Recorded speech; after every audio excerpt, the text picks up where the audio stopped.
All right, ladies and gentlemen. Welcome to the second installment of After School Tech Talks. I am your host, Chris Grant, and we will be kicking it off today with some wonderful people asking some wonderful questions, all right? This is our second event, like I mentioned, and I just have to tell you that I'm super excited for this. I'm super excited to host this program because we're going to give our kids, our public school kids, the opportunity to dive into something that they rarely get an opportunity to dive into. And that's to speak with an actual doctor from a company that's innovating and doing innovative things with regards to cancer research. All right. Now, After School Tech Talks is brought to you by Music Beats Cancer. Now, for those of you who haven't heard about Music Beats Cancer, the organization is a nonprofit that exclusively supports biomedical innovators working on solutions for cancer. The organization partners with musicians and pop culture influencers in order to help raise awareness and support. Now, After School Tech Talks is a live stream series where the kids get to question biomedical entrepreneurs about their inventions and why their great idea will help cancer patients. The purpose of After School Tech Talks is to help make science and innovation accessible and exciting to everyone, but also to provide a platform where kids get to be a part of the innovation process, and in doing so, become more curious and interested in STEM-related fields. Here's how it works. There's going to be 3 rounds of questions, 1 question from 3 different categories. Each student gets to judge the quality of the responses with a thumbs up or a thumbs down. The innovator that gets to answer these questions needs to get at least 5 thumbs up in order to capture their $5,000 campaign for the fundraising. All right. So friends joining us can also cast their support by donating directly to the cancer fighting campaign via the QR code right there. All right. So don't forget, you have an opportunity to be a part of this too, as a viewer and as a supporter. But before we start, let's meet the founder of Music Beats Cancer, Dr. Mona Javeri. Come on stage, Dr. Javeri. Come on up. Thanks so much, Chris. Doctor, how you feeling today? Pretty good. I'm pretty excited to kick this off. I'm super excited about the lineup that we have today. Awesome. Glad to hear it. So, a lot of people that are watching right now, they may not have ever heard about Music Beats Cancer. How did Music Beats Cancer get started? Yeah, so it got started because I am a scientist by training. And as a scientist, I realized just how much we invent and discover in the lab and how little actually makes it to people.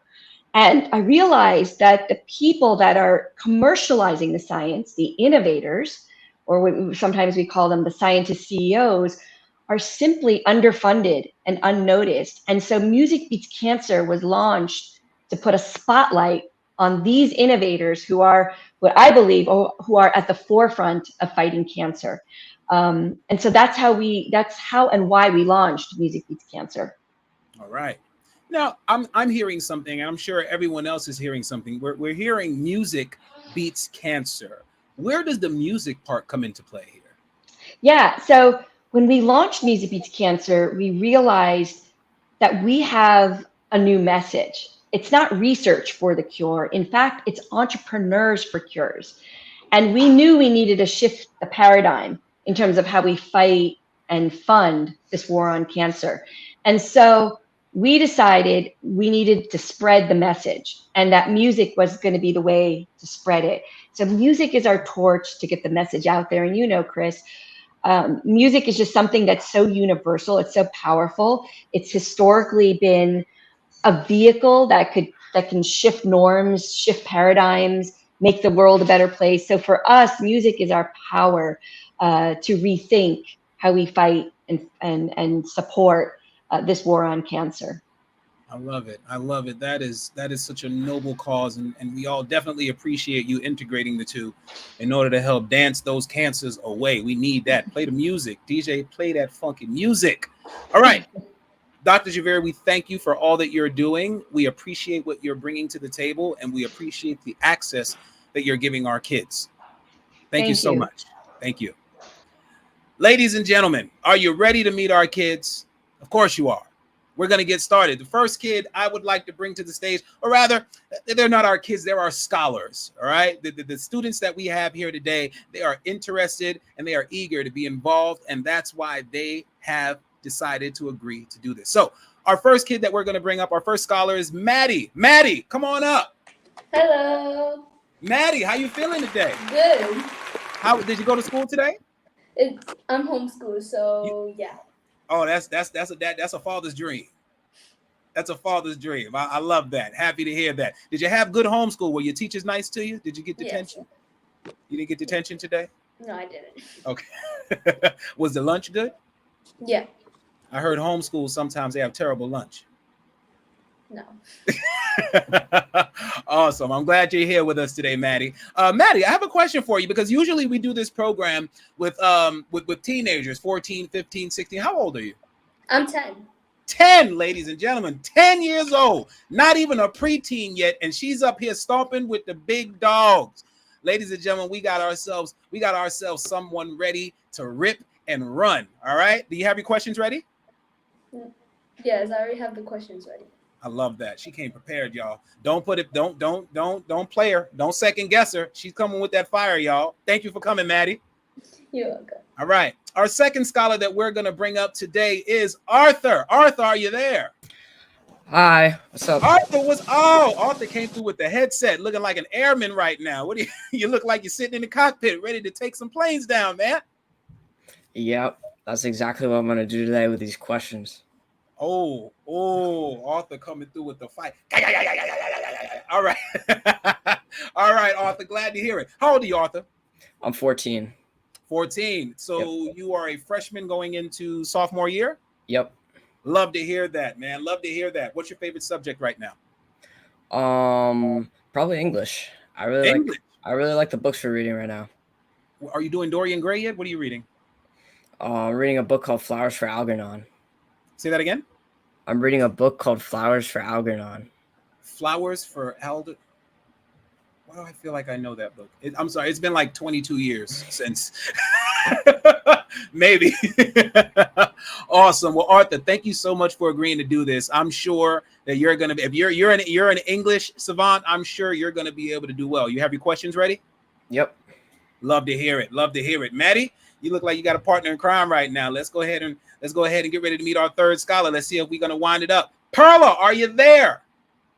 Perla, welcome. Are you? Hi. Hey, Perla, how you feeling? I'm good. Perla looking like she's ready. She's bright-eyed and bushy-tailed. You had your coffee, huh? No, not today. Not today. That's that. How old are you, Perla? I'm 17. 17. That's that young 17-year-old energy. That's that I'm almost out of here energy. That's that see ya never again energy.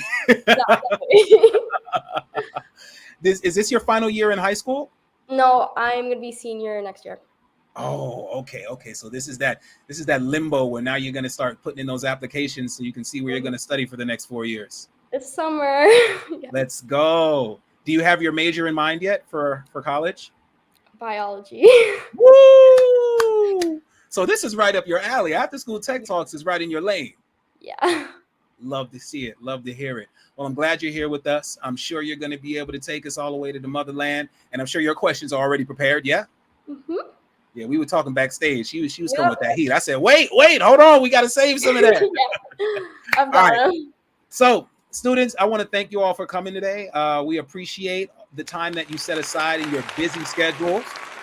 We're going to go ahead and we're going to get this thing started, ladies and gentlemen. We're going to introduce now our innovator. Ladies and gentlemen, welcome to the stage, Dr. Martha Sklavos, the founder and CEO of Aloe Therapeutics. Hey, everyone. Thank you for joining us, Dr. Sklavos. Oh, thank you for having me. How you feeling today? Great. Awesome. Love to see it. Are you ready to get grilled by some tough kids? I'm ready. I'm a little nervous. All right. Do you have children of your own, Dr. Sklavos? I do. All right. So you should be no stranger to getting grilled by some kids. That is correct. Awesome. Okay. So, Dr. Sklavos, real quick, how much money do you need to raise in your entire campaign, and what will be your next steps? Sure. So for the entire campaign, ultimately, it'd be wonderful if we could raise $5 million because that would allow us to progress our therapy all the way to a clinical trial in humans. But some of our next steps include doing some additional experiments and different animal models of cancer just to verify further that our therapy is applicable across many, many solid tumors, not just one or two. And that would take probably about $200,000 to do another model. So is that another 200,000 or 200 inclusive of the 5 million? Yes, no, inclusive of the 5 million, just broken down into smaller steps. And then there's manufacturing as well for your product to be able to use it in humans. Everything is very carefully monitored because number one concern is safety. You want to make sure what you're putting in people is safe and well qualified. Nice. So, ladies and gentlemen, we need at least $4.8 million just to help keep some people alive. Okay. And I'm sure we're going to do it because we have tons of money sloshing around this country, and we're going to make sure we put it to use the right way for the right things and the right reasons. All right. Ladies and gentlemen, please check out the fundraising campaign down below by scanning the QR code, and feel free to support. Remember, every single dollar matters. Before we begin, Dr. Sklavos has prepared a video for us and the scholars so that they can see briefly what exactly Aloe Therapeutics is up to. Take a look. More than 100 million people have cancer worldwide. 40% of people in the US will be diagnosed with cancer in their lifetime. And then that day comes when cancer affects someone you love. For me, it was one of my nearest and dearest friends who was diagnosed with cancer in her 30s. Her cancer journey included surgeries, medication, radiation, and chemotherapy. But what was the biggest concern for me was disease recurrence. Being in the pharma industry, I had looked around and I hadn't seen any therapies that were effective in treating patients with recurrent or metastatic disease. And that's when I became inspired. That's when I started thinking of other therapies or other approaches that could be used to treat these patients. My background as an immunologist, my industry experience, and some out-of-the-box thinking led to a new therapy termed alloimmunotherapy, or AIM for short. AIM harnesses the power of transplant rejection to cure cancer by waking up and angering the immune system and mimicking a transplant at the tumor site. If I were to donate my kidney to you, your body would reject it because transplant rejection is one of the most powerful immune responses we have. AIM does the same. By triggering inflammation at the tumor site and mimicking a transplant, it serves as bait for the immune system to target the tumor. This is when my company, Aloe Therapeutics, was born. Here we have the Aloe Therapeutics team and team of advisors representing over 100 years of drug development and scientific research experience. Please join us as we try to conquer cancer and create additional therapies for those who have none. Awesome. Excellent, excellent, excellent. Scholars, did you get a good look and listen at that video? I'm going to take that as a yes. Excellent. All right. All right. Ladies and gentlemen, audience, let's begin. All right. Dr. Sklavos, there are 3 categories to select questions from: how it works, how it helps, and how it was discovered. At this point, you get to select the category and the first student for which you want to answer a question. Go ahead. Okay. Let's go with Maddie for how it works. Maddie, for how it works. Have at it, Maddie. How does it work? What's your question? How does AIM work? Like, what does it do? Yeah, sure. That's a great question.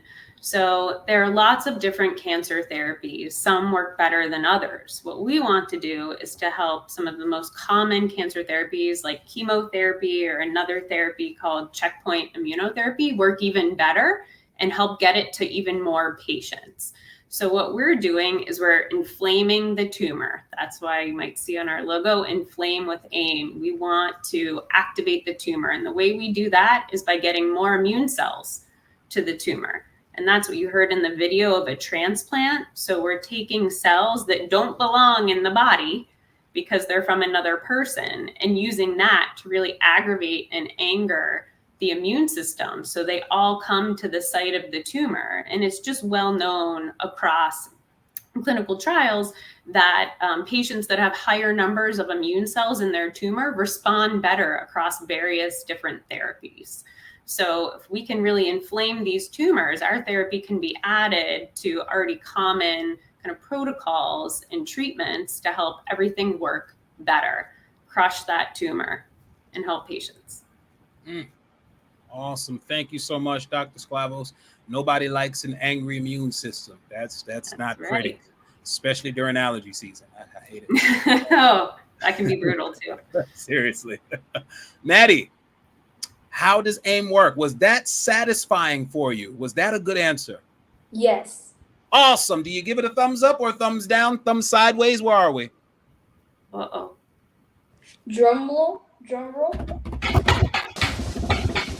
Hey! Okay. There we go. One thumbs up. Arthur, what say ye, good sir? Thumbs up. We got two. Perla, what say ye? Oh, we got 3 thumbs up. Let's go. Excellent.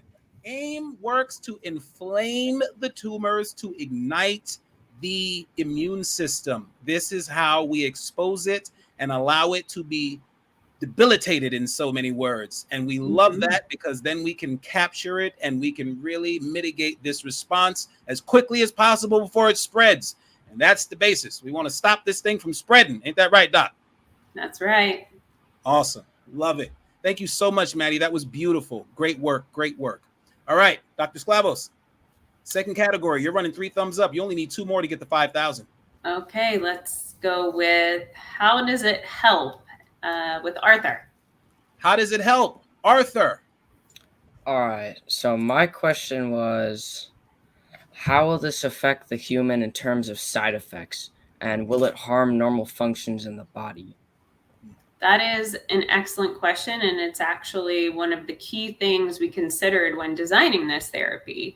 Because while there are a lot of cancer therapies that are effective, what kind of limits how much they can be used is because they have several toxic side effects that can make the patient very sick and not allow them to even complete the treatment. And then if you can't complete the treatment, you're not going to get the best response that you can. So our therapy is mainly unique because instead of giving it straight into the bloodstream, how a lot of therapies are delivered, is we're delivering it right to the site of the tumor. And because we're going straight to the tumor site, we can actually deliver that amount that will be activating. But since it doesn't have to travel through the bloodstream and the system, it shouldn't have any side effects similar to like chemotherapy that can make people feel really sick. So it's really that local angle, especially as an add-on therapy that will be added on top of other therapies that patients are using. It's kind of a puzzle that you need to put together for each cancer patient. No single therapy is going to, really get rid of the tumor, prevent metastases, or treat metastases. So for us, it's important to be integrated into the current protocols without adding any toxicity. So that's our goal. And so far, looking at our data in mice shows that it's safe and well tolerated. So we hope that continues through when we get to the clinic. God, I have so many follow-up questions, but I know this is not my show. I'm so sorry. I'm fighting to hold back. Arthur, what do you think? Do you have any follow-up questions? Maybe you can read my mind. I'm not reading your mind, Chris. I don't really have any follow-up questions.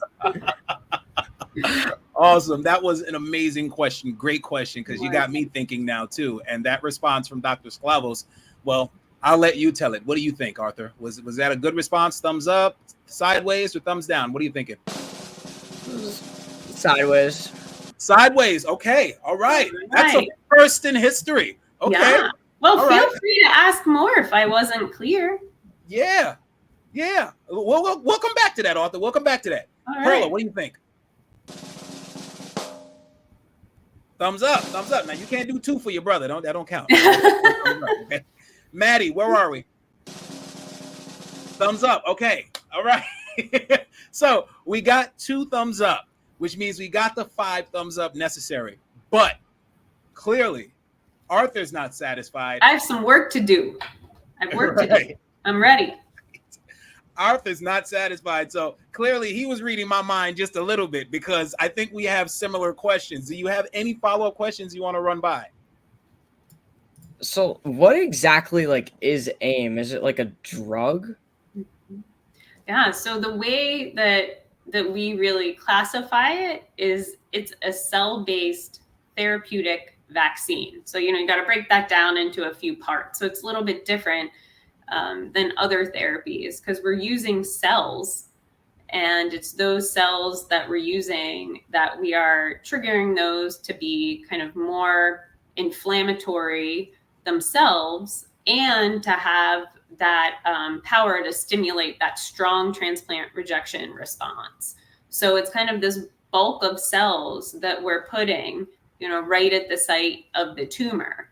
And so it's like bait. If anybody been fishing, you have to put the worm on the hook to attract the fish. If you consider the immune system is the fish, then that's what we're trying to attract with AIM. It's like bait for the immune system.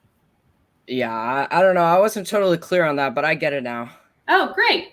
Great. I think that's a thumbs up now. All right. Awesome. I won you back. I was worried there.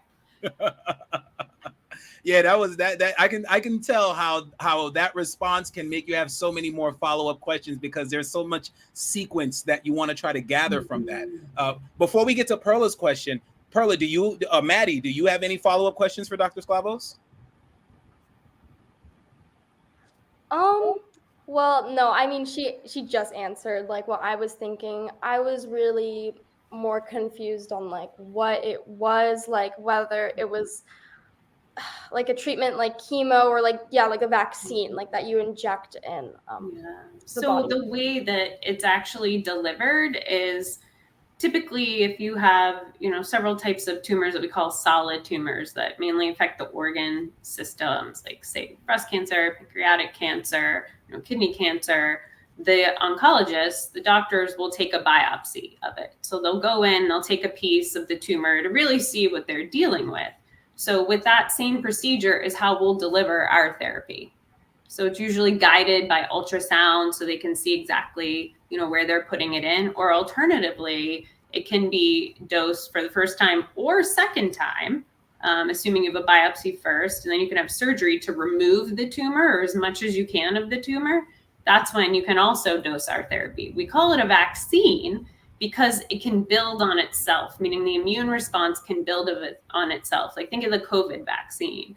We had multiple doses of the COVID vaccine to be the most effective it can. And it's the same thing with ours as well, because the more that you're exposed to what we call an antigen, which could be COVID, could be, any other virus, flu, bacteria, or, cells that are not your own, you're going to mount an immune response, and then you're going to have a memory immune response, meaning that if your body ever sees that antigen again, it's going to react even stronger this time. And so that's why we also term AIM as a vaccine, because each time you dose it, it can actually strengthen that immune response to it. Your body will have a stronger response each time.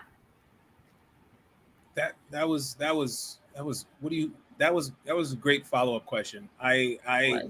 It triggered so many more questions. Perla, I think you have those questions because it was just a lot. Like I already know. So we're gonna go ahead. We're gonna move on. This is the final scholar here. Dr. Sklavos has already acquired her $5,000 threshold. She received 5 thumbs up within 2 questions, which is pretty impressive and pretty awesome, which means she can get to these kids faster than most teachers in the classroom for the last 15 years. Says a lot. We're doing something good here. All right. Yes. Thank you. Perla. Yep. Dr. Sklavos, you wanna hit her with the category? Sure. I think we're at how was it discovered? Okay. So I know you mentioned in your video that you did a little thinking outside the box, which I love. And I wanted to know how you connected the ideas of transplant rejection and use it against cancer. It's an excellent question. And it's 2 things that you usually don't think of together. And it really has a lot to do with my background. So I'm an immunologist by training, meaning I studied the immune system, but there are many facets to the immune system. So when I was in graduate school, I was studying transplant rejection and actually ways to prevent transplant rejection. But then when I was done with graduate school and went into my postdoctoral fellowship at the National Cancer Institute, I was focusing on cancer because I wanted to understand the other side of the immune system. So I had those two experiences with me when I was finished with my fellowship and joined industry. So joined pharmaceutical company, and I was managing oncology portfolios, meaning that I was helping to drive the development of those drugs from the bench, doing the science all the way to people. And so it was while I was there and I had all of my other experience behind me. And then my dear friend was diagnosed with cancer herself. And then nothing kind of gets the brain moving until you have a more urgent need, because I was, looking for things in the future that could help if, unfortunately the cancer spread and there wasn't much there. And that's when I really started linking up, how can we make these therapies more effective? What can we do? And since it's well known in the field that if the tumor has a higher presence of immune cells, the therapies work better. And then that's when the idea came and the light bulb went off to really kind of exploit almost transplant rejection for good instead of evil. Normally it's a negative thing. You don't want transplant rejection. Somebody's getting a kidney that they desperately need or an organ that they desperately need. But in this case, we can use it to activate the immune system and use it for good against cancer. Awesome. Perla, follow-ups? No, I love how you just take like a natural body response and make it work against something that is just harmful to humans. So I give it a thumbs up. Oh, thank you. All right. We got one thumbs up from Perla. Let's go. Maddie, what do you think? Another thumbs up from Maddie. Let's go. That's 8 thumbs up. Arthur, where are we with it? 9 thumbs up. Let's go. Awesome work, Dr. Sklavos. That was amazing. You did a great job with these responses and an even more amazing job handling the follow-up questions. We thank you so much for your research, your time, and your service to the community. Oh, thank you. Hi, Maddie, Arthur, Perla, and to everyone involved. It's Little Sassone Packet, and a little birdie told me that you guys are wrapping up on a project, an AIM therapy, and I just wanted to say congratulations and salute to you for all the hard work that you guys have been doing in this project, and that AIM is dedicated to helping those who are sick, and I'm sure you guys have learned so much, grown as a family. This is absolutely just incredible news to hear, and just to hear it from me and to other people involved. Thank you so much for your work. Again, congratulations. You have our support completely. We're so proud of you, and I'm so happy to hear. Please keep going, okay? That's awesome. Bye, guys. Take care. Oh, my God. No way. I can't believe it's you.